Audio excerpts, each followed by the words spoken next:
I'm stuck and been working on this book for 18 months. The book is due in 4 weeks.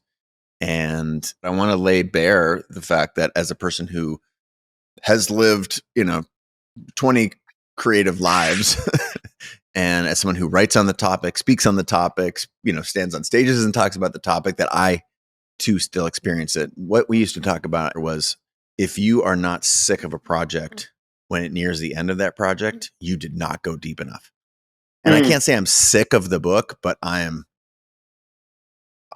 grinding hard to make it the best. And so it gets really, really hard before you hand it in. And if it's not, I think then you probably didn't go deep enough, didn't ask hard enough questions, didn't push yourself enough. So it sounds like you're intellectually, like you actually feel like you're on track. Like this is a normal part of the pain of the last part of the process. Yes. And the struggle is just the forgetting, wow, this really actually sucks. And I wish it were over, but I have to do the work to make it over. And yes. I kind of wish that it was easier. All right, it's a friend-isode. I got one of my dear close friends, Christopher Jerard, in the house. Buddy, welcome back to the show.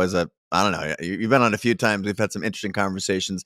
The fans are requesting more intimate, in-depth conversations co-hosted by yourself. So here we are. It's good to be back, Chase. Look at Thanks, how chill you are. What happened? What you just like, dude, just send out right there in your garden. All these plants behind you, looking comfortable. Yeah, it's a few days before the holidays here, and trying to lean into it. But really excited to be back with you. I've missed our conversations, man. Yeah, I'm a fan of the pod. I love that episode with TA. Just listen to that. The one about like how to decide if your business needs funding, or we've recorded a couple, and what Jerard is referencing is one of our mutual friends, T.A. McCann, has been on the show. We did a little mini series around entrepreneurship because he runs a venture fund and a venture studio, helps people decide if they should take funding, and if so, what kind, and then helps them build amazing companies. So you were probably referencing one of those. There's like 3 of them. The most recent one that you posted, in any case, which was, I think, maybe the first in the series, but you talk about frameworks a lot. Of course, with TA, it's all about frameworks. And one of the things that I've used that he gifted me was, important things we're not doing yet. ITINDY. ITINDY, one of his funny acronyms, which I've used in my businesses frequently, because it's we like shiny things, right? Yeah. Maybe especially you and me. So, but yeah, the podcast is coming along great, man. Like, I think it's just so packed with value. Even as someone who knows you really well, like I really do enjoy listening to it. So, good work. Awesome. Well, it's super fun. I have expanded the footprint of the show to include a couple other formats. This format here, where we go in depth on a handful of things that are it would be difficult for me to talk about without someone with whom I have a long, 20 plus year history. That's why I'm starting to call these things sort of friend-isodes, or I don't know. That's a terrible name, but we can upgrade that later. Did TA think of that name? No, yeah, exactly. Inside joke there. He's terrible at naming things, like ITINDY, for example. But the show for for 15 years was just interview based. Then we started introducing these micro shows, and now this is arguably another format. But the goal with the format is to talk, to hear really unguarded conversations with between 2 close friends who have been working in the space of creativity and entrepreneurship, building community, peak performance. We've been working on these things together for a long time. We have worked very closely together. I hired you, or you started out, you hired me as a contributor to the platform you were building as it's Free Skier and Snowboard Magazine. Then, some 5 or 10 years later, I hired you. You ran the business unit here at Chase Jarvis Inc., helped us grow and expand through that time of, radical transformation. now you're at Outside Magazine building again and back to having hired me to help, consult and help grow and work with you on a bunch of things. So it's been a really fun, I don't know, give and take over the last 20 something years. And we do have some insights on one another's experiences that is the foundation of why I wanted to get us together today.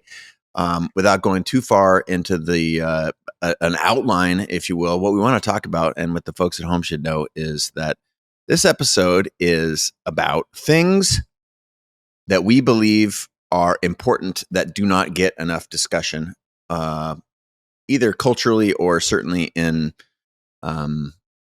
our lives. And so we're looking to have an opportunity to have that. Specifically, I am, as many people know, working on a book right now. And I shared with you that I'm stuck and been working on this book for 18 months. The book is due in 4 weeks. And to say stuck might be a little bit of overemphasizing that, but I want to lay bare the fact that as a person who has lived, 20 creative lives in, with a double entendre intended there.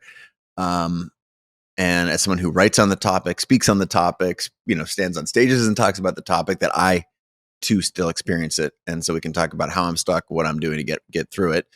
And then there's another sort of what I would consider transformative aspect of the antidote to stuck, which is play. And you have a fascinating thesis, some new insights based on some stuff that you've read and some of your own experiences. And ironically, that's one of the things that's in my book. So there's a lot of stuff to sew together here. I don't know. I want to get your comment on that, because I just, rambled for 3.5 minutes there.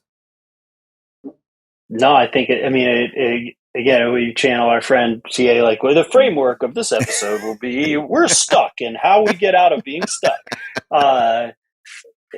And probably not so much that as just a conversation around it, but certainly the feeling of whether you say like it's the hamster wheel, or it's not just being able to move into that flow. Yeah. Right. I mean, another friend of ours, like Stephen Kotler, did a lot of work on flow and how to get into flow. And when you hit it as a writer or a photographer or a business person, and you get 10 times the work done in a shorter period of time when it's working. Yeah. And versus when, it's just staring at the blank page and maybe going back for another snack or, whatever the. Were you watching me yesterday? Right. How did you know I did that? I have been around you while you, flounder. I think of all of those sessions around, for instance, like you mentioned, just speaking, like those sessions we would have on building, reinventing your presentation over and over and over. And sometimes that like happening really easily. And sometimes us being up in a hotel room until 4:30, like, what have we gotten done? And the frustration with that. So yeah, I think everyone can relate, to feeling stuck. And I think it's a good topic. I wouldn't purport to have any solutions, truly. I think it's part of and even Kotler says that, right? Like that struggle is part of the pattern, or the progression, I should say, to getting into a state of being in flow, or, really getting, Rick Rubin would say, like, connected to like to the higher source or whatever. Right. It doesn't you can't just flip that on and off. I've heard you say that too, like as someone who's really in the creative space, and have been for your whole career. We've worked with a lot of brands together, like that idea. And I really did learn this from you working with whether it's athletes or photographers or filmmakers or, even musicians a little bit. Maybe it'd be like the cleanest example of people who are on demand performing, creative, right? And have to turn it on and off for their business. And that is, until you've had to had to do that, like quite literally, like be on stage. Yeah. It's really it's not possible. I don't know, to turn it on and off. Like you can be Yeah. practiced and you can kind of do your show, Yeah. right? But there are moments where there's inspiration and it really like shows, and that is not. I mean, everyone's working on that. Like, how do Sure. you get more of that? So it's interesting to Yeah. hear that you're feeling stuck right now Yeah. in your writing process. I don't Yeah. know anyone who's written books who has said, "Oh, it's like so easy."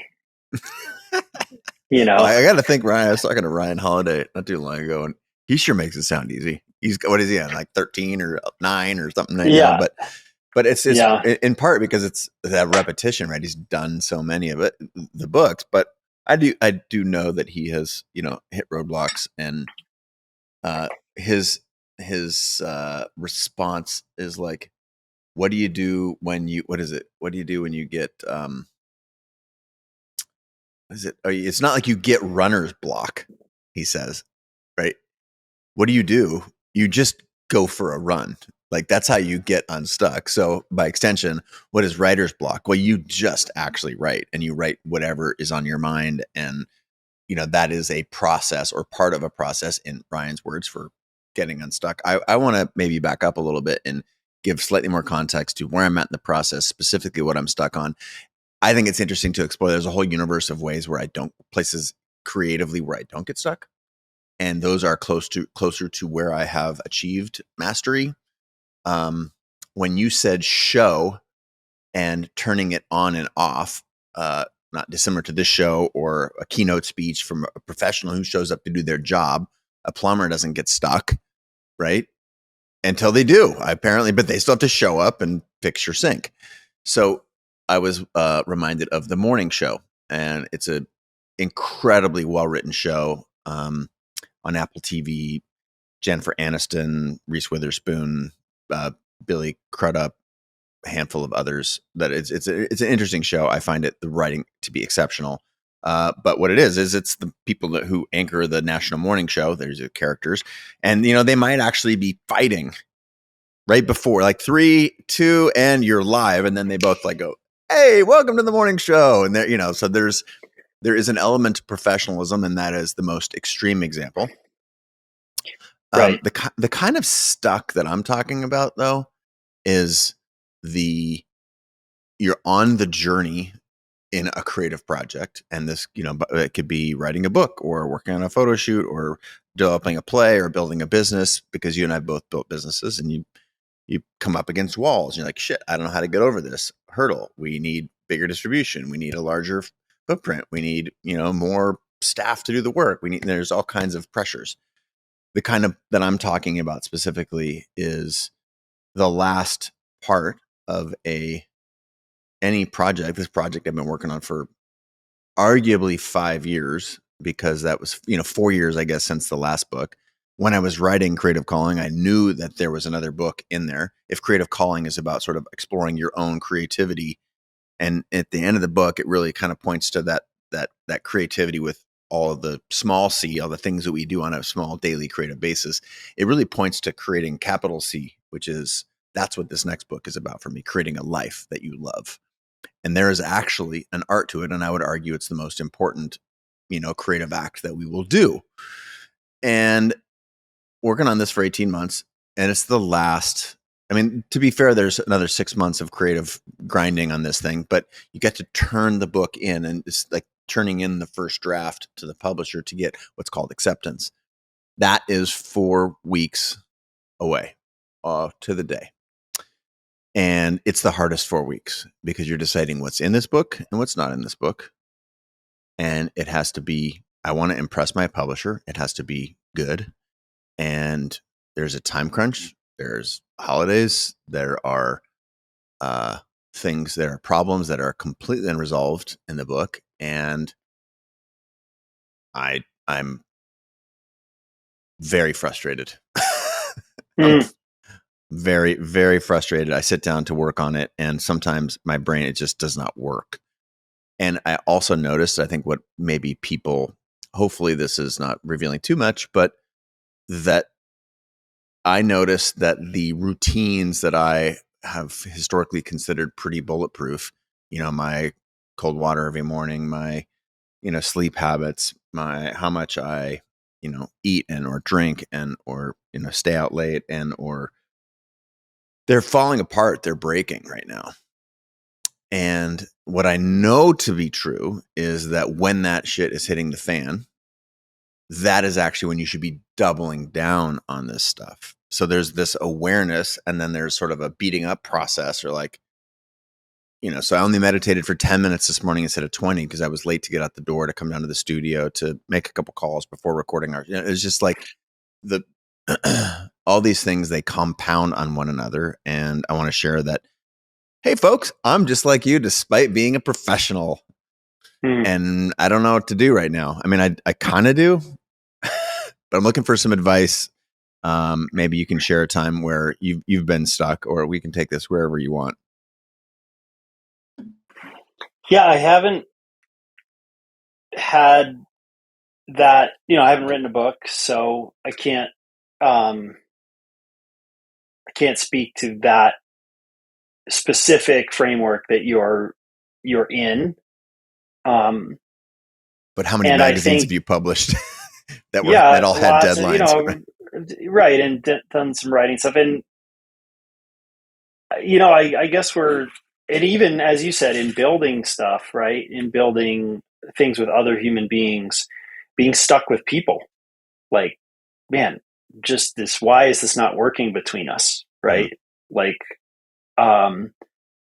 and my instinct on it is work, right? Like I think the holidays analogy of running is so good, right? Where it's like you just, sometimes it hurts and it doesn't, you went out for a 10-mile run and you quit at 6, and which I'm not doing any of that right now, by the way. So I'm kind of like you in that regard, but like I'm talking like I'm some big runner. I'm not. I'm just saying like that, that using that as an analogy, that I guess it's discipline, right? Mm-hmm.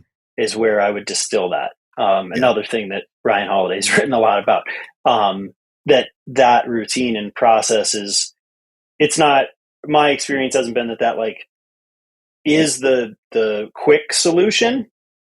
Often not the quick solution, but I also am sort of like, what else do you do? Like, we'll talk about play. Like, do you play? Do you pray? Do you work? I mean, there's not that many things that meditate, pray, go play golf, go to a concert, find creative inspiration, let it flow in a direction that is like the discipline to allow yourself the space. All those are not massive new insights, but I found them, probably the one I go to most is just go to work. Yeah. And chop wood, carry water, and eventually something emerges. Yeah. Well, especially there's a couple I think there is two sorts of lenses to put on this. One is there is an actual deadline that is the 15th of January where I'm handing a thing in. And so the temptation to me, that's one thing. And another thing was just like kind of stuck in life, and there are no ultimate deadlines. Like, you are your own deadline, and you feel stuck and you want to get going. So those are a little bit different. And I think they're a little bit different, and maybe it could be useful to explore the potential differences in them as a way to get unstuck in either solution. Cause I know that people are listening and watching right now, I'm guessing that a high percentage fall in one of those two camps. And to me, they're slightly different. The solution when you are on a deadline and you have a thing to turn in is that small, lightweight, like stepping away to try and, find a crack. To me, changing something is valuable, because not working, and I'm saying that changing something in honor of the deadline that you've got, trying to sort of break free. You're going, south to north, south to north, south to north, and it's just a brick wall. Well, let's go east for a little bit before we go north. And so what is that little shift moving east? Because the goal is to deliver the piece and to do it on a deadline like a professional. And so doing more of the thing that's not working to me is Mm. foolish, but it is working. Like, I think that's the difference to me versus this other universe where you're stuck in life and there is no deadline, imminent deadline. Then to me, my go-to is not trying to find a way up, down, and around. It's literally to go like 90 degrees left, just go. And to me, this is go explore, play, try and put yourself. I like the word tinker. I think it's an excellent word that describes the getting unstuck when there is no imminent deadline. I don't know if you think So if you it's kind adopt of those like two things. if I'm understanding what you're saying, like there's the big stuck and there's the finite stuck. Yeah. There's the work stuck. There's a project that you're not on track. It's Yeah. not flowing. Yeah. And then there's the something's not right. Bigger. Yeah. I don't like where I am. I'm stuck in a situation, a job, a life, a relationship, a whatever that. Headspace. Yeah. Right. A mentality. Right. Yeah. That is not where you want to be. Yes. Right. Yes. The grass is greener some other place, maybe. Yes. Yeah. I agree. Those two things are. I mean, one could contribute to the other. For sure. For sure. Without a doubt. What you brought up was, well, let me ask you that. Like, are those contributing to each other in this case? Like, is this really like, is this the finite stuck is the situation that you have right now where you're like, I got 4 weeks and man, this is pulling teeth. This is not. Yes. Yeah. It is definitely, to me, they are not currently related because I would say that the rest of my life is a flow state right now. After, Creative Live was acquired, I did a year with Fiverr, who is the acquiring company. That was very difficult. I have managed to extract myself. I wrote a great blog post, but I think it was a great blog post. And those subscribed to my email newsletter, it was a direct letter to those folks about like, isn't it bittersweet to to walk away from the thing you built for 15 years and served, tens of millions of people and made hundreds of millions of dollars. And I'm like, no, not bittersweet, totally sweet. And I'm excited for the team and where it's going and whatnot. And I'm also excited to like, cool, this is your thing now. I enjoyed building it. I know it serves an amazing purpose and I'm sweet. I'm on to the next thing. And so I've been in that mode and then I needed to rest. And I, didn't talk really openly about resting, but that's what I was doing. I was largely like, kind of a little inward journey. It coincided with the last, year of the pandemic. And that took a lot longer than I thought. I don't think of myself as a low energy person. And then like within the last 12 months, like, tons of really exciting projects. I'm working on a TV series. I've got like, another book and building a couple companies. So I would say my life, capital L, is in a flow state. And this particular aspect, this particular project is, and I do believe that if what we used to talk about at the company internally here was, if you are not sick of a project when it nears the end of that project, you did not go deep enough. And I can't say I'm sick of the book, but I'm grinding hard to make it the best. And so it gets really, really hard before you hand it in. And if it's not, I think then you probably didn't go deep enough, didn't ask hard enough questions, didn't push yourself enough. And I don't know if that's so real. It sounds like you're intellectually, like you actually feel like you're on track. Like this is a normal part of the pain of the last part of the process. Yes. And the struggle is just the forgetting, wow, this really actually sucks. And I'm going to, and I wish it were over, but I have to do the work to make it over. And I kind of wish that it was easier, which sounds pretty normal.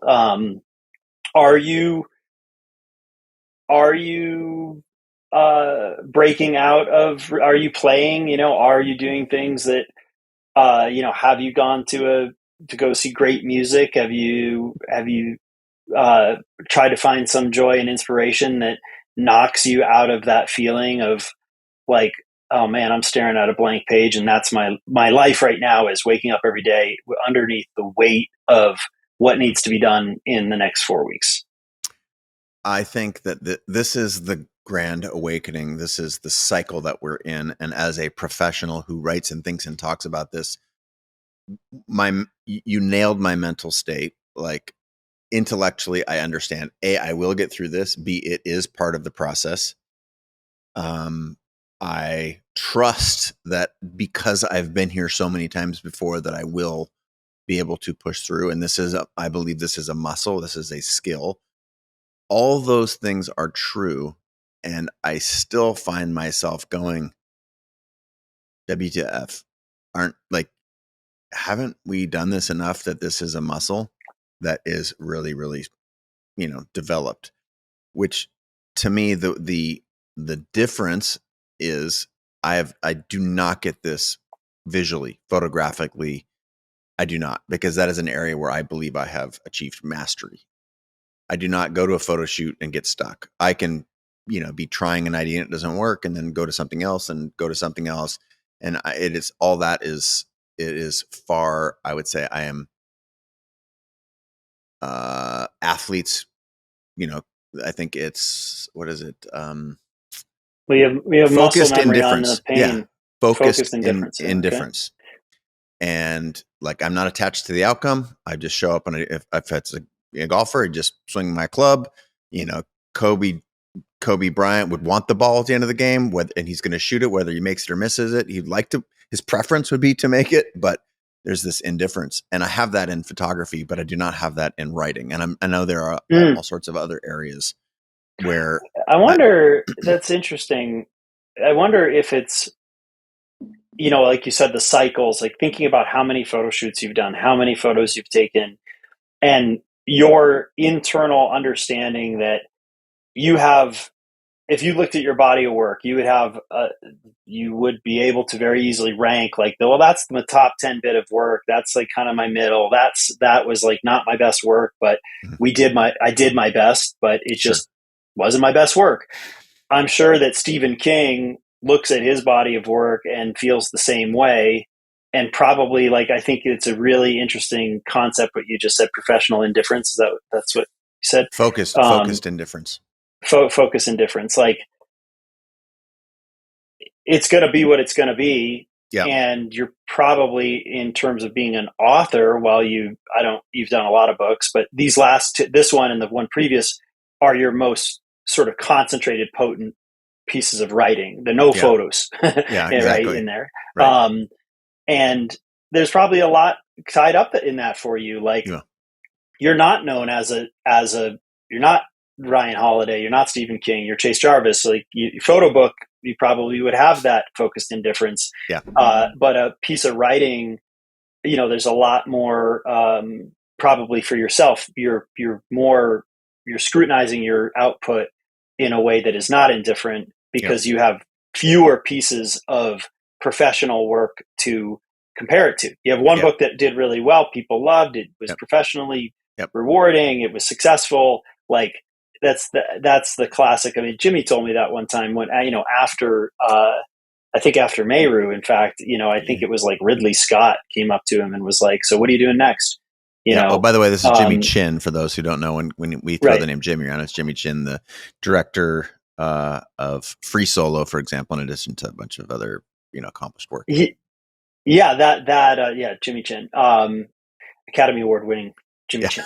But he wasn't an Academy Award winner at this point, and I think in a similar way, it was like, wow, the pressure of creating something next after you've created something that was really, really hard. And, you could kind of rest there for a second, but then maybe you give yourself that expectation, or other professionals are putting some expectation, or your audience is putting some expectation on, well, the last book was great, this one's got to be better.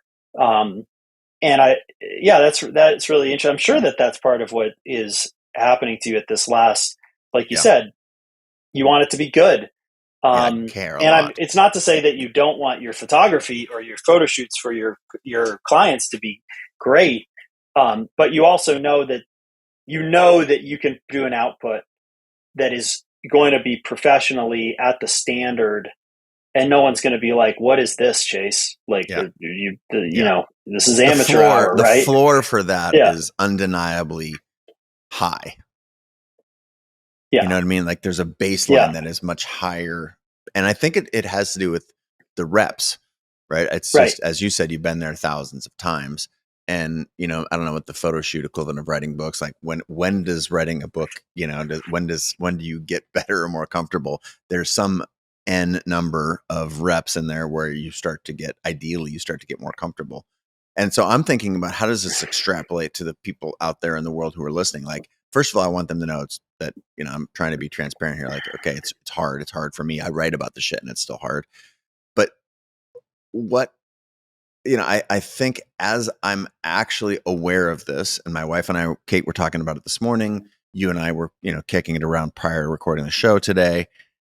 I think it would be helpful for me to say the things that I am actually doing. And so there's the intellectual awareness. I have shared that through this process, I would say I have become increasingly aware of the increasing pressure over the last month. And now I am maximum pressure within a month, and I'm engaged in the project, and my meditation schedule is breaking. My sleep schedule is terrible. I'm waking up at 4 a.m, can't go back to bed. I'm eating like trash. I'm eating like a 14-year-old in a candy store. And so I am aware that as I head into this last 4 weeks, I am trying to use today's recording as the bit flip, Mm. as the cool. I am at peak awareness because I have community that I can reach out and connect with. My wife, Kate, you, others, and tell them that it's hard. Ask for sort of ideas, guidance. I'm going to change, like just flip a bit. And I know what, for example, we sat down and we're no reading for the next, 8 days, include through the holidays. And, I've said how much I'm going to eat, how much alcohol will I consume over the holidays, knowing that I have to do, Mm. so there is, it's sort of the pressure has gotten intense enough that I'm like, okay, now it's like, The procrastination has reached a point where you have no choice but to apply serious discipline. yeah, I think that is the discipline kicked in. And I wouldn't call it procrastination because I've been doing the time, but I've been doing the time and not a lot of stuff has come out of it for me. So I But believe, isn't aren't some of those things that you're describing? I mean, I guess it just depends on how you want to frame it. But I find I procrastinate by doing some of the things that you're describing, mm, which is sometimes, if your sleep is disrupted, then that's different. But if you're going to bed late because you're doing something else, or you're finding snacks because finding you're snacks. just like, yeah, you're like, oh, it's kind of comfort. It's a solve, right? Like, Yeah. um, It's a and stress response for sure. yeah, totally. I think it is kind of procrastination to, getting yourself in that structure of discipline and regaining balance. Like it sounds like you're describing a scenario where you're out of balance a bit, um, because of the stress, right? Yeah. And Mhm. and that's that weird loop that you were describing earlier, where stress leads to these responses of comfort, which leads to you being out of balance, worse sleep, worse nutrition, not doing the things that intellectually would help you, Yep. and you're all the while like, I'm going to have to get my shit together here pretty soon, Yeah. Yeah. like, but I still have a little time, Yeah. right? Like I still have a little time. So maybe that's where you're at. Like you're at the point now where you're creating mechanisms, and maybe that's the takeaway is like, it's okay. Like Yeah.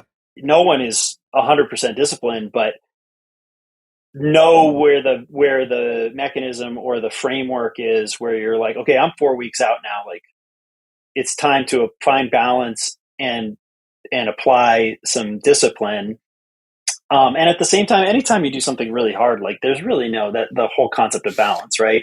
Right. Like, you're out of balance because it's like you're in a build, and it's going to be long hours, and out of balance in terms of your time and your Yeah. mind space is dedicated to this output. Um, and that leads to shortcomings in other places in your typically very structured, disciplined life.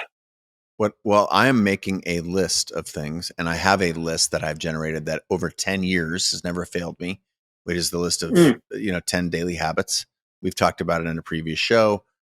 And when I'm doing those 10 things, I do not have the experience of not living an amazing, like, day-to-day experience. Well, can you give me a review on those 10 things? Do you have them? These are 10 things that if I do them, I do not have the experience of not having an awesome day-to-day human experience. One, working in a controlled way on one big project. So here, this project that I'm listening right now is my book. Working in a concerted way that has a beginning, a middle, and end, like, getting up at 6 and writing until 7:30, and then going away for an hour and coming back in an hour. Like, what I'm just calling it is project support. So there's one major thing that I'm working on, and I put out time for that. That's thing one. Thing two, review my big life goals. I do not spend very much time here. This can be a 90-second to 3-minute exercise.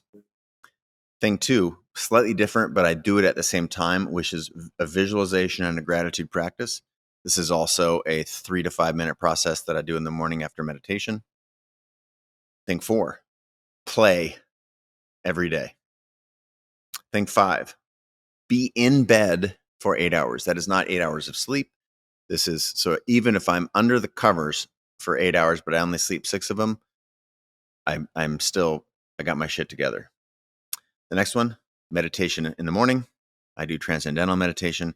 There is an equal one in the evening. I meditate in the evening. Those are two basically bookends. Move my body. This is intentionally vague because I can go for a 30-minute walk and be thinking about all the things that I need to do done or whatever. I can spin on the Peloton here. I can do push-ups, sit-ups, pull-ups. I have a little gym here at the studio. Some moving my body. Next one, 64 ounces of water or more. Eat on my food program. I tend to oscillate between slow carb, which is Tim Ferriss's that he writes about in the 4-Hour Body.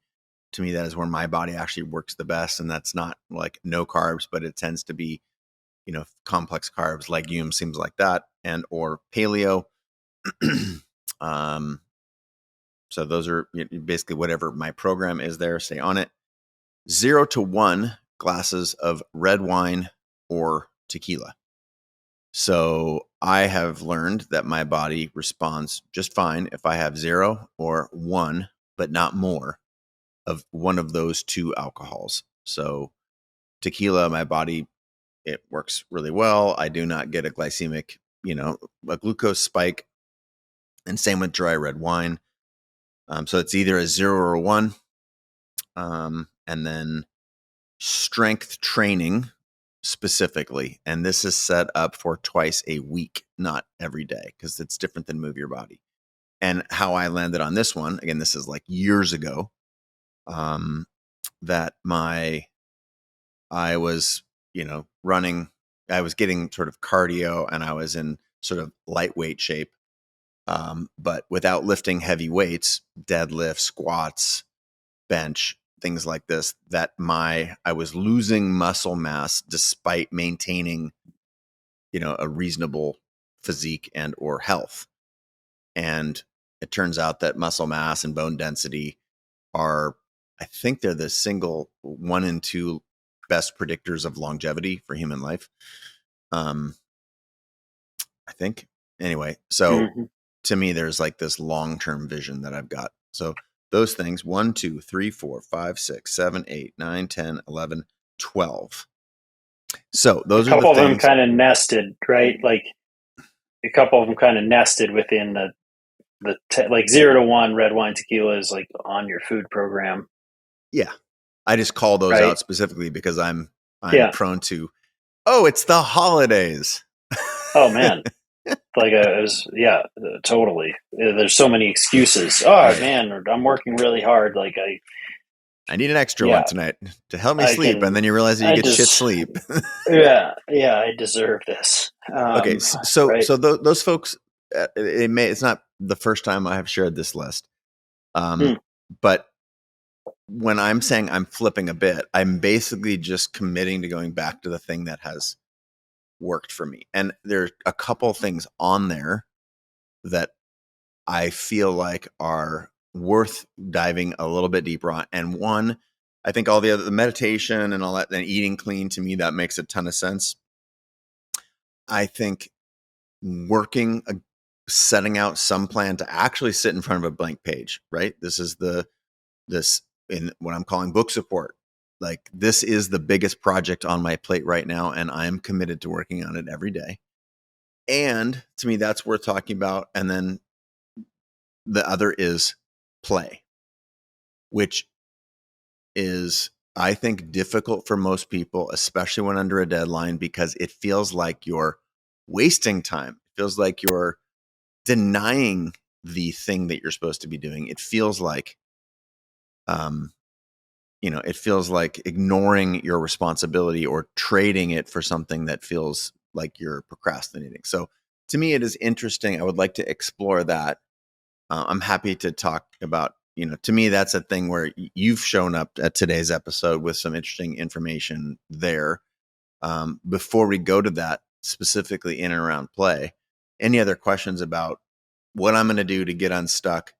I think the personal professional awareness that I'm in this spot and that I do have a playbook. And I think what I took away from you is like, at some point you shift gears into like, okay, you got to stop fucking around here.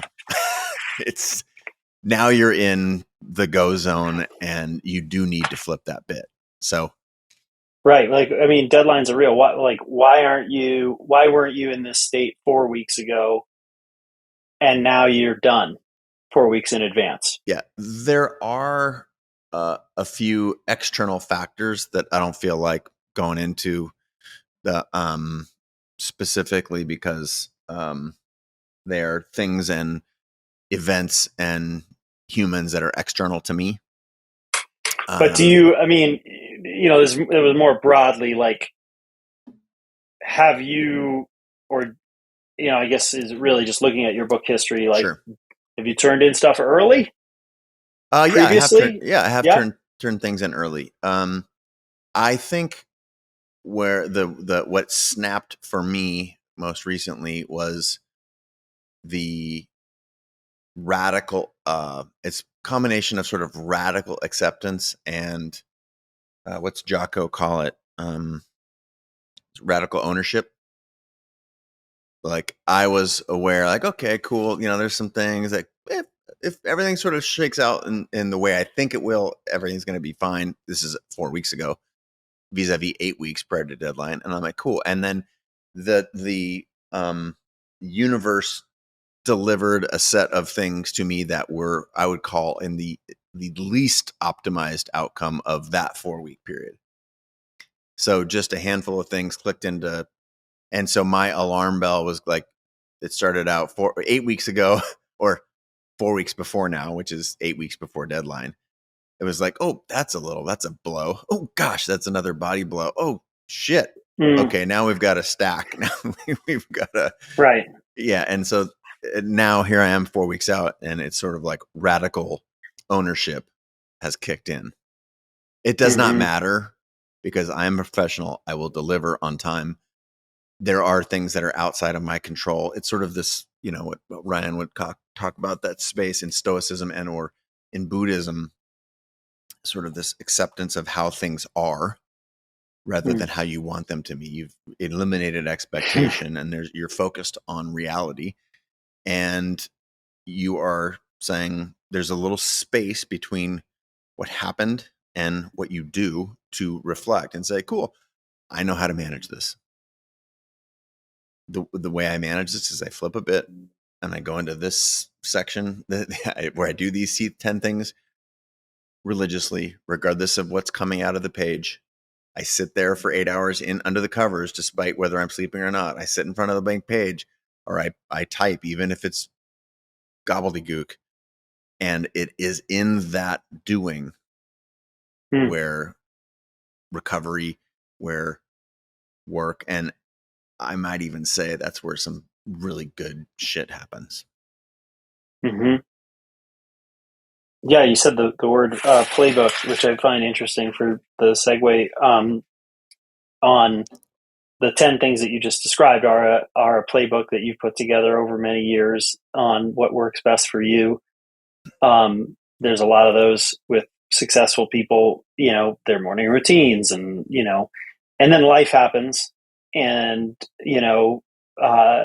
the old Mike Tyson quote, right? Like you get punched in the face with something. Right. And all of a sudden you're not meditating twice a day. Mm-hmm. Like surprise, surprise, right? So is it fair to, is it, go ahead. Keep going. Sorry. There's a little hiccup. No, you go.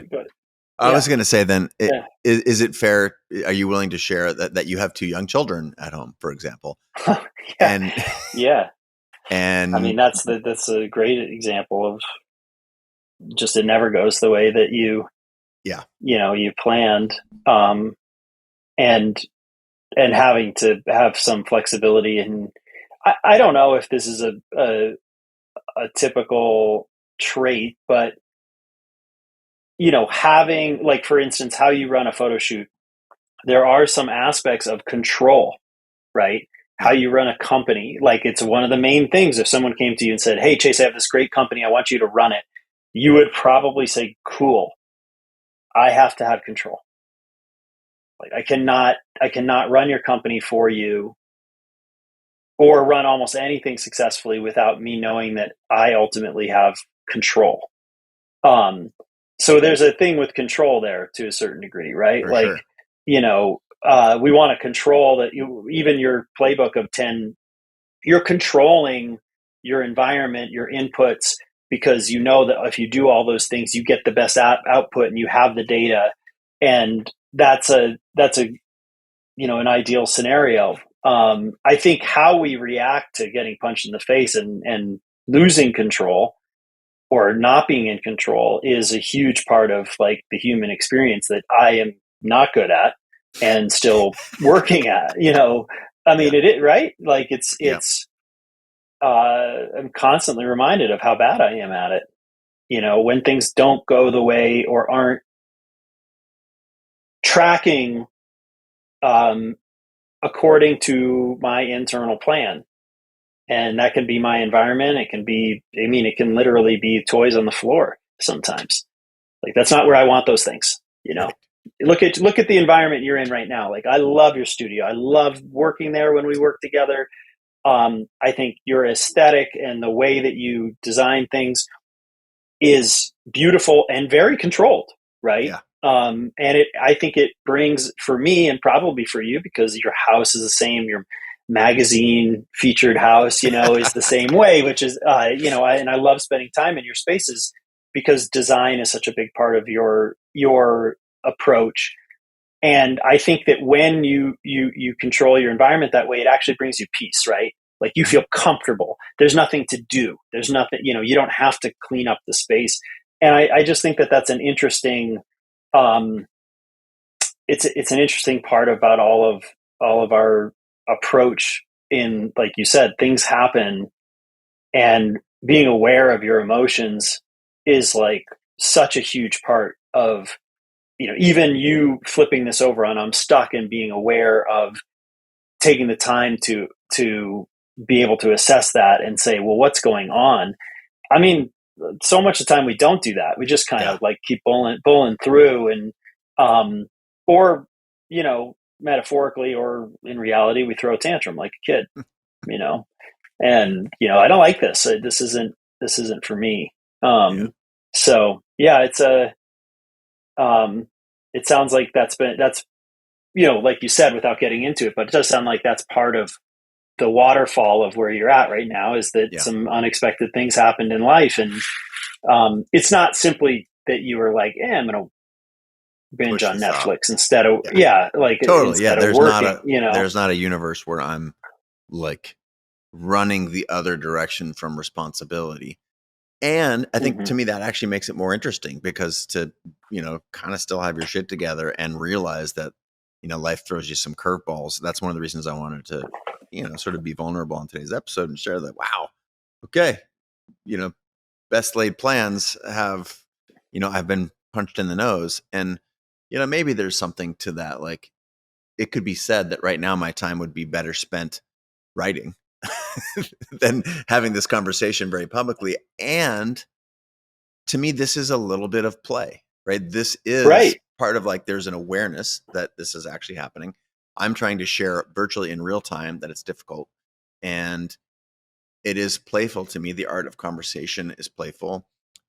There's a little bit of comfort in seeking to, share my situation with a close friend who's been through, these moments before. We have been, personally and professionally. And uh, and also it was intriguing knowing that one of the things, the chapters that I'm working on right now is around play.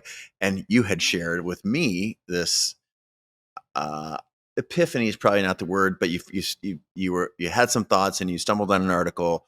It resonated with you, and I'm working on it, and it does largely help unlock some of the stuck. And I think some of the stuck, both a little bit in this small s stuck on a project, as we talked about, but certainly extremely valuable in the big stuck, like life stuck. And I know we've got people listening and watching that are in both camps. So maybe you can take this time now to, if you think it's timely, Yeah. No, to shift yeah, gears. totally. Um, yeah. And it could be a mechanism of getting unstuck, like you said, in the small framework or the big framework.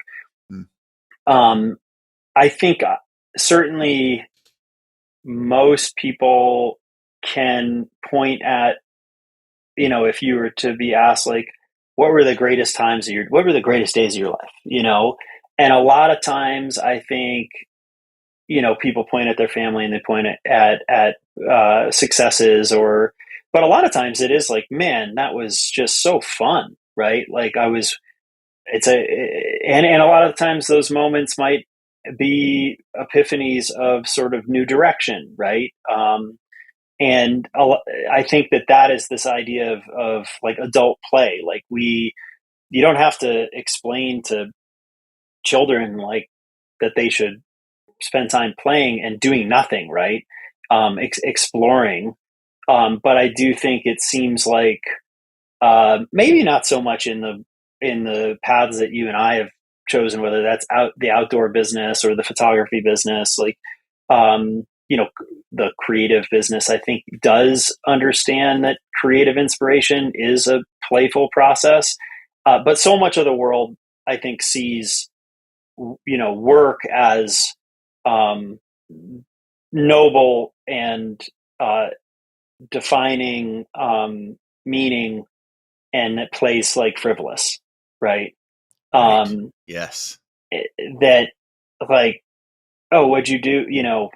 If you're like, oh, and I fall in this trap all the time. Like I really enjoy my work, but to sometimes I think to the out of balance, um, insofar as is like kind of obsession over problems that need to be solved without taking the time to go play, Yeah. whatever your play is, right? And like you said, I just stumbled upon something. It was a National Geographic article in the most recent issue. I've thought about this before, but it was just really timely. I was like, wow, this is an important concept in my life personally and what I do professionally to really pay attention to.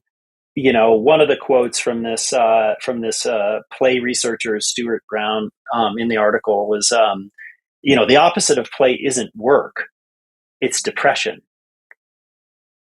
Mm. So, that, like, Mm. basically a way of That saying hits. play is totally necessary. And the article really dives into this. I mean, it gets so deep into like sleep is as a, or sorry, play is as essential as sleep. right?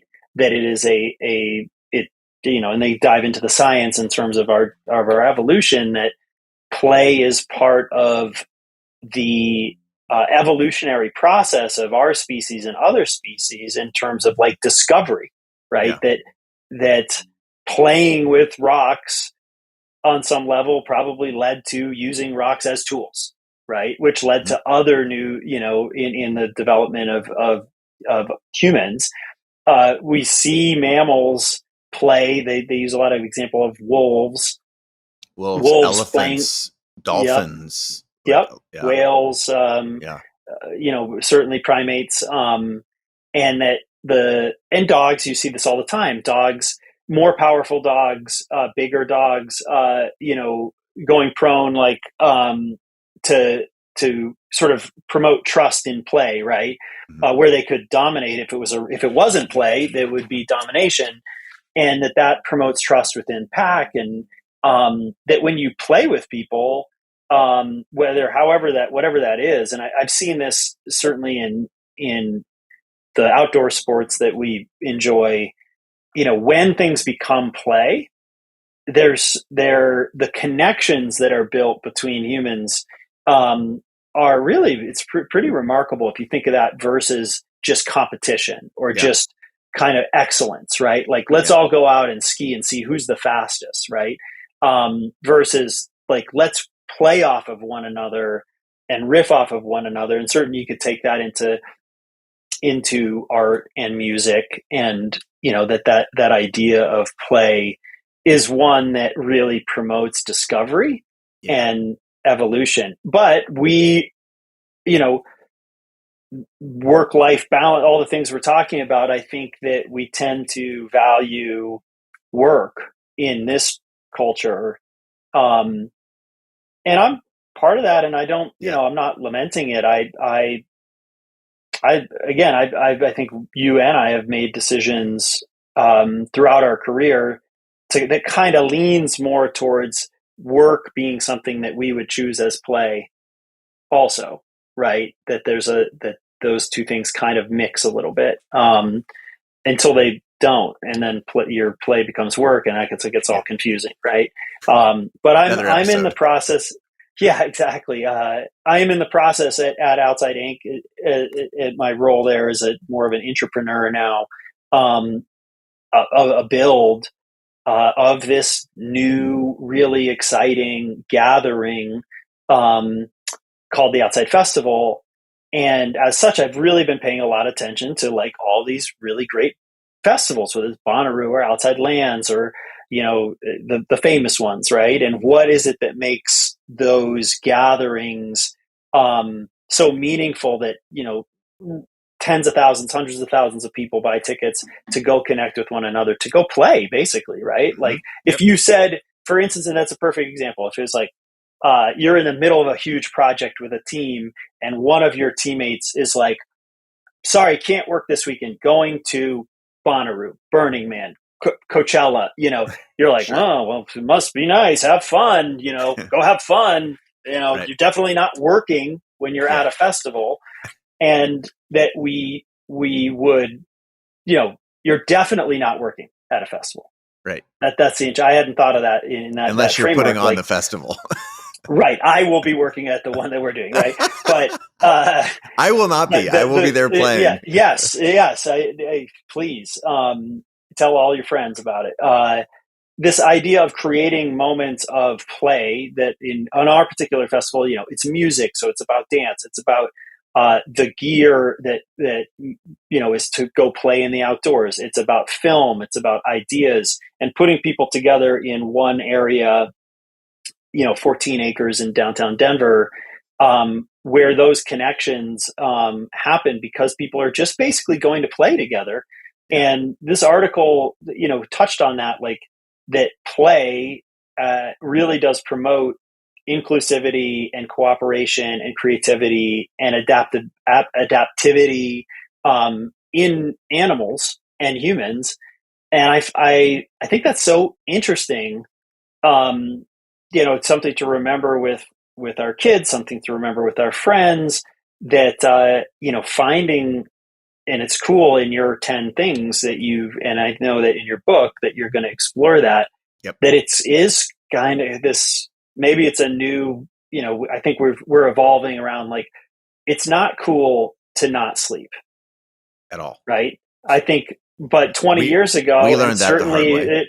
and certainly even 15 years ago when we were working together on a daily basis, we were not sleeping that much. We were working super hard. We were playing super hard as well, but we were sacrificing sleep. And I think both of us at that point, you could correct me if I'm wrong, kind of felt like that was like a badge of what we were doing. Like, we don't sleep, because we don't have to, because we're built that way, which is like such bullshit.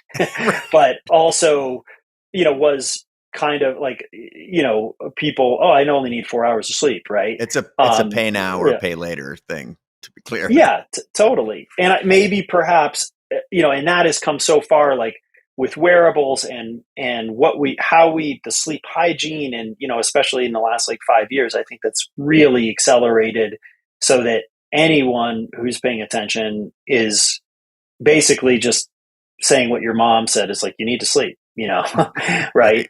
And maybe play is on the verge of that a little bit too, where there's this tech and science approach to things maybe puts it into focus for professionals a little bit, that it's important.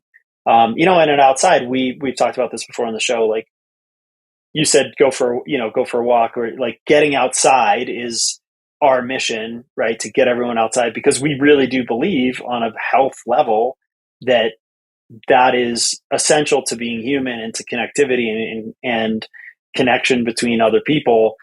So like getting outside to me is sort of like going and playing, right? Like it's a classic thing that you've heard from your parents, like, go outside. And what were they saying when they were saying go outside? Like, go explore, go play, have that canvas to explore as a young person. And I just find it really interesting that and I'm talking to myself on this, like, I think I've become less playful, for sure. As I've gotten, probably, you've witnessed it, more serious, more earnest, more, obsessed with work. Right. And that's not something I guess, as I reflect, that I'm like, are you proud of that, or are you disappointed or frustrated, or? Yeah, I think I'm not like beating myself up about it. I think I'm just having kind of a realization that, and as we were talking about before the show, having two really young kids, just that being playful and fun is really important. But not just for young kids, but also like for yourself and for your community. And so it's kind of this irony, because I'm working incredibly hard right now and on this build, right? We're building something that's, doesn't exist. So that's always like takes those huge pulls of very late nights, like just to keep it moving, and everything's out of balance. It's kind of coming into more balance. And I find it ironic that the thing I'm working on, like you were saying, is about creating play, and making me kind of realize, like, okay, well, I have to apply that to myself in that journey too. And the product will be better as a result. Like, so I'll stop there. I don't know, No, let me be point blank. What are you going to do about it? Well, I have a huge calendar, 2024 calendar, that I'm looking at, that I'm mindfully lining up more structured play. Go on a surf trip. To me, that's like my favorite play would be to go on a surf trip right now at this point in my life. Trying to in the life that I have right now with a family and job and build, and it does it has to be a little bit structured as far Hmm. as, as we're talking about discipline. Like I have to Yep. be more disciplined about my play. But that's fine. That's But I fine. I think I want people to know that that's actually a great place to start. Like put something on the calendar that you look forward to, even if it's I have this many hours, this many days, this many weeks, like whatever the thing is, like block it off, put it on the calendar. That's thing one. That's a win. Now keep going. So as I'm listening to you, you have something on the calendar, you have a surf trip. Nice job. That's a win for you. That's play. Now, how do you like what's the next step? What's the next thing you can do? Is it another trip?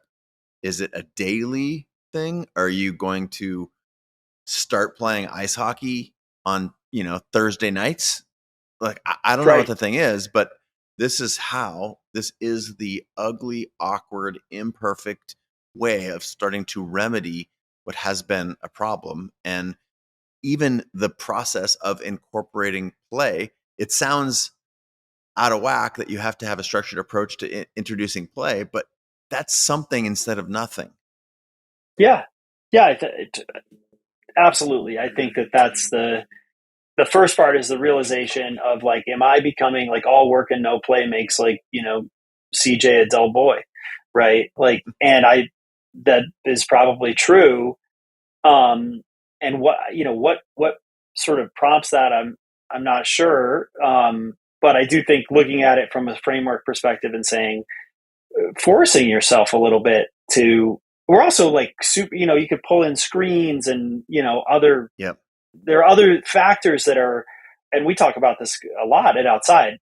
There are tremendous addictive factors, and we've talked about screens also on this show and other Yeah. conversations that are driving us into like staying inside and not having the kind of play that I imagine, which is more that animal like play, right? Yep. Like frolicking with other human beings in one way or another, Yep. dance, physical activity, uh, chess, right? Like whatever it might be, chess in the park, uh, whatever it might be that brings you connection, but also like that kind of playful joy. So that's part something that we've talked. I think maybe one of the last shows we talked about like my commitment to uh, less screen time, Yep. right? And I've not been great about that, but up and down, more awareness on Sure. it. And this is kind of something I'm thinking about right now, which is um, I believe the outputs in all places of my life will be better if I play more. And there are certainly these huge examples of like some of the biggest companies and best in the world. If Hmm. you want to take it to that, like how did Apple start? How did Google start? Like these were kind of playful tinkering, like you Hmm. said, right? Yep. That led to breakthroughs in exploration. And I think we are also in danger. Like we have so much access to information that it's easy to spiral into seriousness, Yeah. right? And there are some very serious things in the world. There is climate change. There is horrible war that we're all very aware of. Like those things are serious and they're not fun and they're not playtime, right? Yep.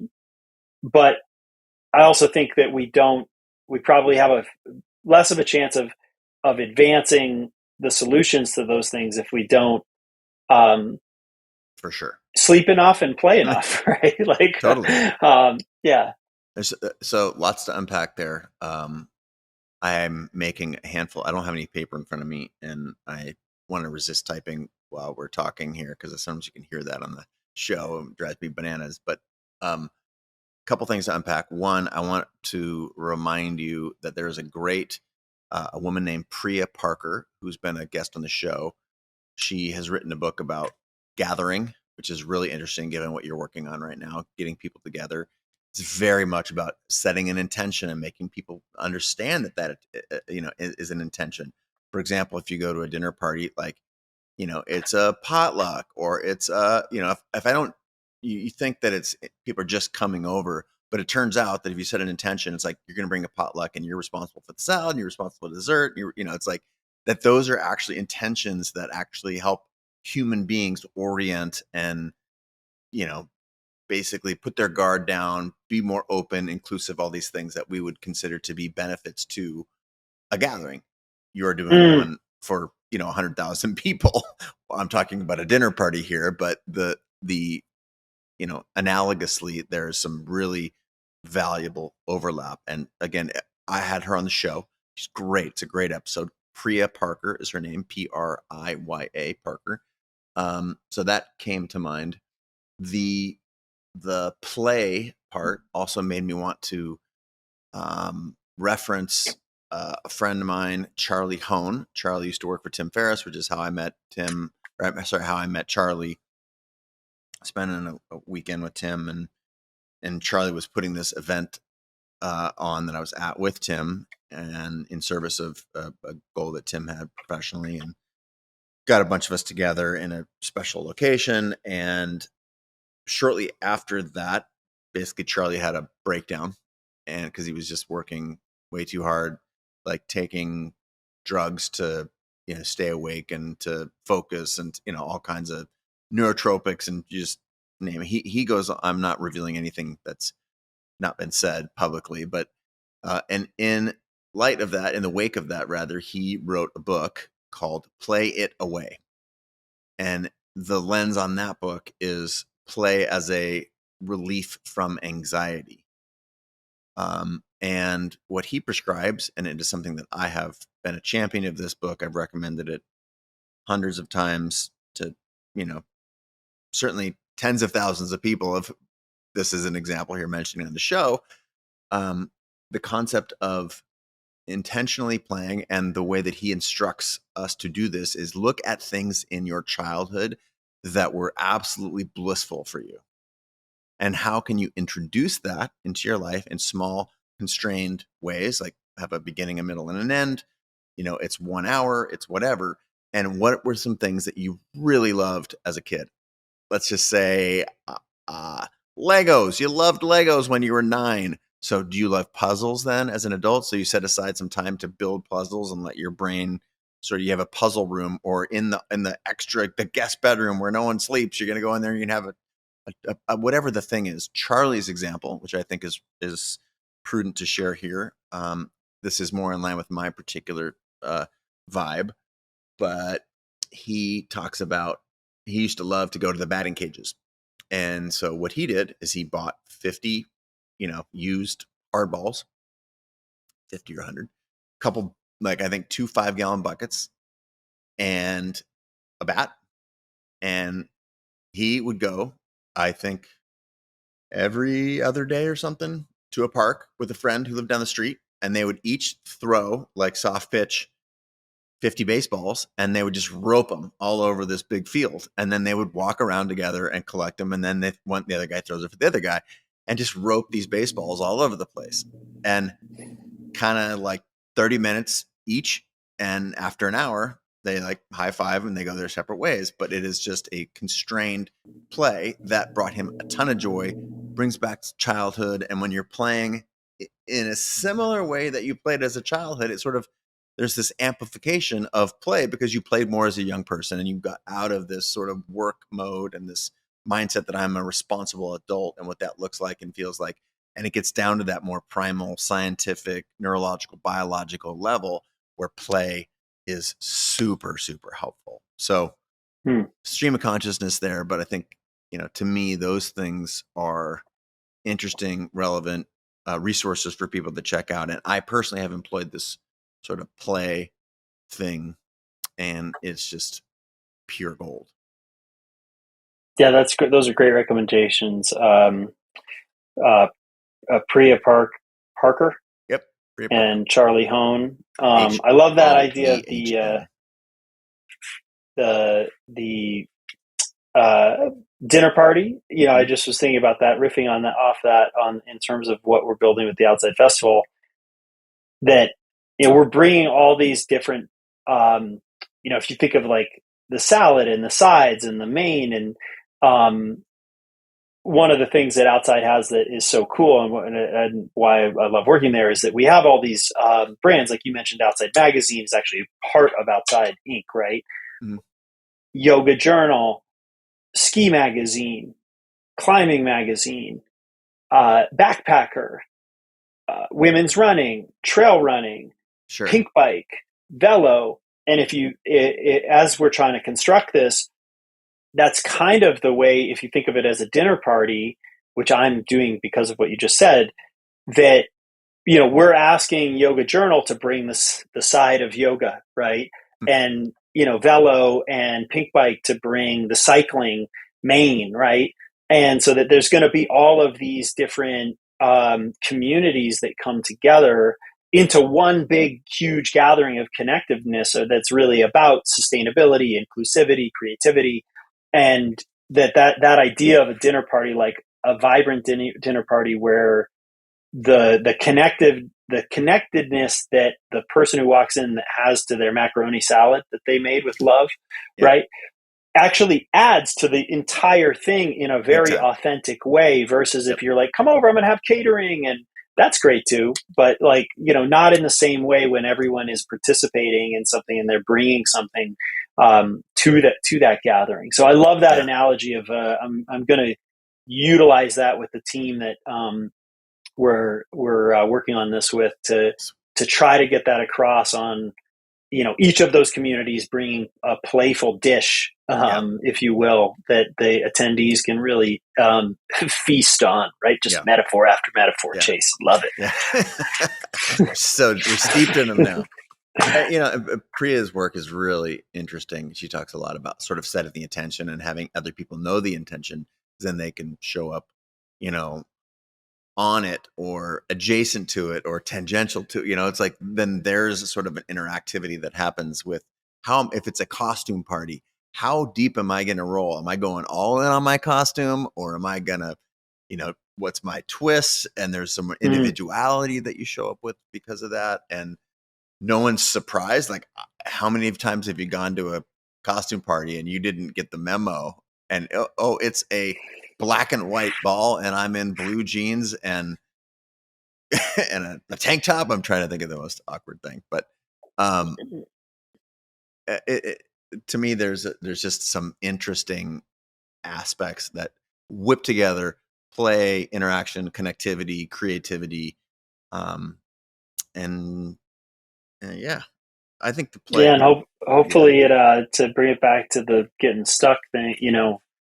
Hopefully these kind of really thought-provoking, creative gatherings that are part of my work right now can really help inspire people to like bump out of, if they're experiencing like the big rut, right? Like the big stuck, in finding meaning and connection. And, I'm sure that the work of Priya touches on that in terms of like how important, I mean, obviously gathering is also like an incredibly important part of the human experience, like in the same way. But I think there's a connection there with the play part, For sure. that it's not just about, like we talked about this, if you do an educational event, that's great, but it's a different approach than a festival, right? Like, come learn something earnest, versus come celebrate all of these things that we value. Joy. Dance and creativity. And so, I think that's hopefully there's some inspiration to, and I don't know if this is the solution if you're feeling stuck, but like sometimes going to a show, like, and seeing just mastery of music or art or a film can help, like, create that little goat path in your neural sort of pathways of like, oh, that's a new direction, right? I think we build these pathways of routine and habit to a degree that are like a highway that tractor trailers are just like, and it's so much easier to drive on that because it's the way, right? It's A to B, like you said, north to south earlier in our conversation. And sometimes it takes some little distraction or disruption for you to slow down and notice, wow, that's like a little like literally a goat path off of this highway that leads into this brush that is a place I haven't explored. And I'm going to start to go down that way and trod that and sort of brush, push down the grass a little bit and start to get off your typical highway of routine, which would be work, right, to a certain Yeah. degree. Right. Habit. Habit work, and again, kind of like maybe makes us less fun and more dull, and again, back to that quote of like the opposite of play isn't work, it's depression. Yeah. That's Brilliant. something to consider. Dr. Joe Dispenza, who basically sort of like I don't know, a meta psychologist or someone who has done a lot of work with the quantum field of sort of awareness and, neurology. And I think the way he talks about it is sort of neurons, and Tony Robbins talks about this too, neurons that fire together, wire together, and these paths, what you thought yesterday, it's safe for your brain to think the same thing that it thought yesterday. And your brain and our biology, our neurology prefer an uncomfortable, a familiar, disappointing experience to an unfamiliar, potentially joyful experience, because that programs us for survival. Because if we're not changing a lot, then we don't have to adapt, and then we just know yesterday looks like today and today looks like tomorrow. Therefore, I feel safe. Cool. Let's just keep this going as long as possible. Like that's what your human biology is saying. So I can have kids and my kids can have kids. Like that's the function. Right. Those parts are not meant. Those are not the most human parts. Those are not the parts that light us up, because it is hopefully in that universe where we have a long life and we can reproduce multiple generations, that we're also playing, that this play vector is distinct and separate and therefore requires intention, because your biology is sort of working against you. And if you know this, that you can decide to go on that goat path, and it is journeying down that goat path that disconnects that superhighway where we all fall into, you've heard the concept of a rut, right? There are neurological ruts that we get in, and a lot of those are how we feel when we wake up in the morning. If it's like yesterday, and yesterday we felt not that great, but we got through it, that your biology actually seeks that as the lowest path, sort of like water, because it can serve energy, and it's like it's not about to make you happy. So if happiness is the goal, joy, fulfillment, these things that we are seeking, you and me personally, I think why someone would listen to the show right now, it's why I'm writing the book, is that's what we want. We want to maximize these things. So therefore, the goat path, doing something different, going to a show, even when you're stuck, finding a way to play it, not in a sense of procrastination, but as a willingness to go there to get unstuck, like that is magic to me. Yeah, I like that realization, understanding of that there's a bias. We all have a bias, deep-seated bias for survival, right?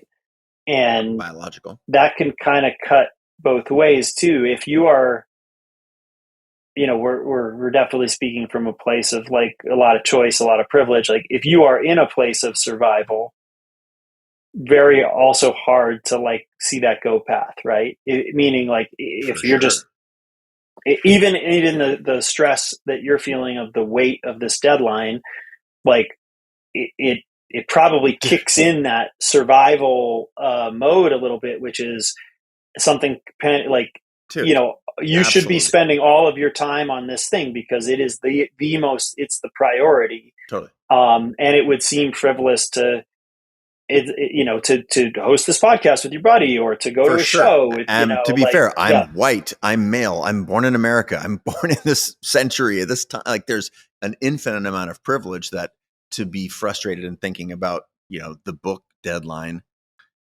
and not to be aware of it. I think it's really prudent that you and smart of you to remind us of this, that there are different levels of survival.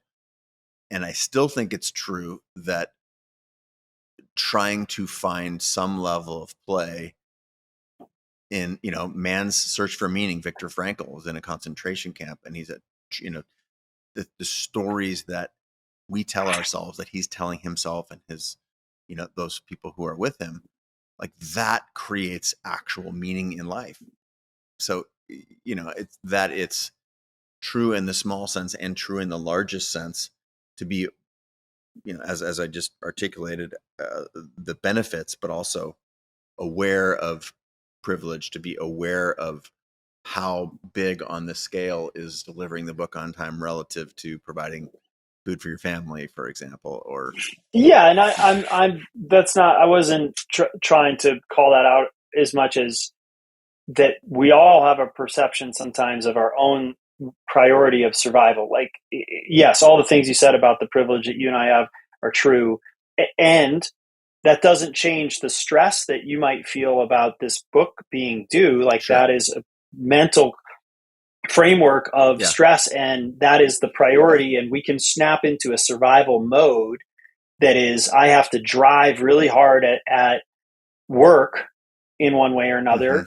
And the difference between a single mom, in Guatemala City, right, like, and you hitting your book deadline, like, we can recognize that gap, but also that it probably isn't a bad thing for either of those on that continuum to find relief in play somehow to make the experience come together better, right?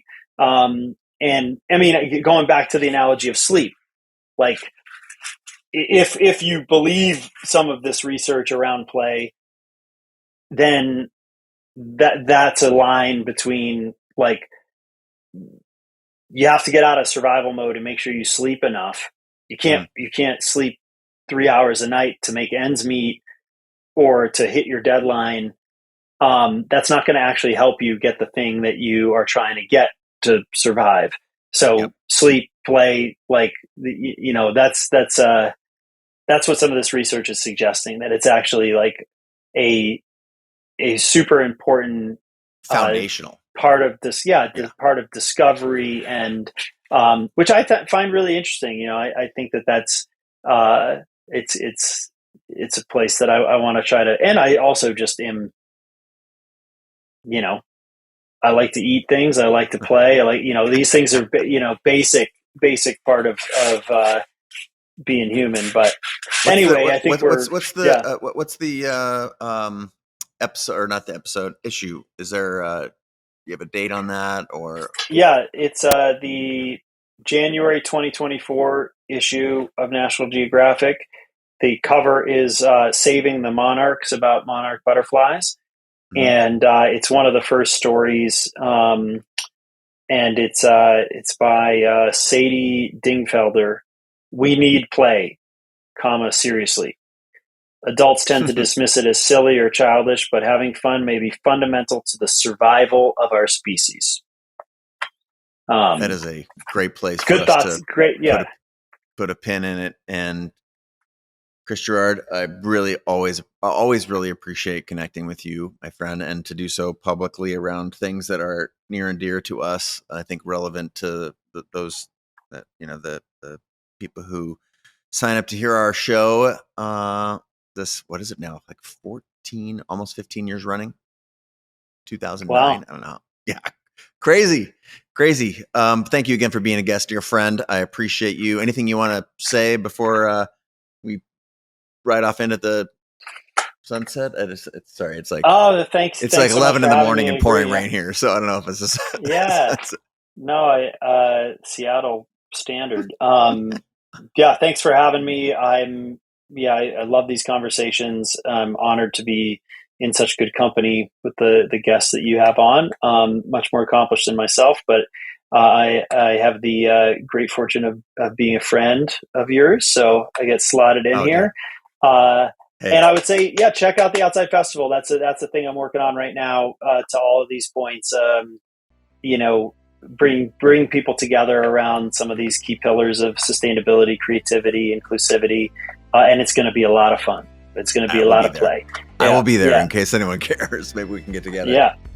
Do some sort of event. Thanks again for being on the show, Chris. To all those out there in the world, from my dear friend Christopher Jerard and myself, we both bid you an amazing day, and adieu until next time.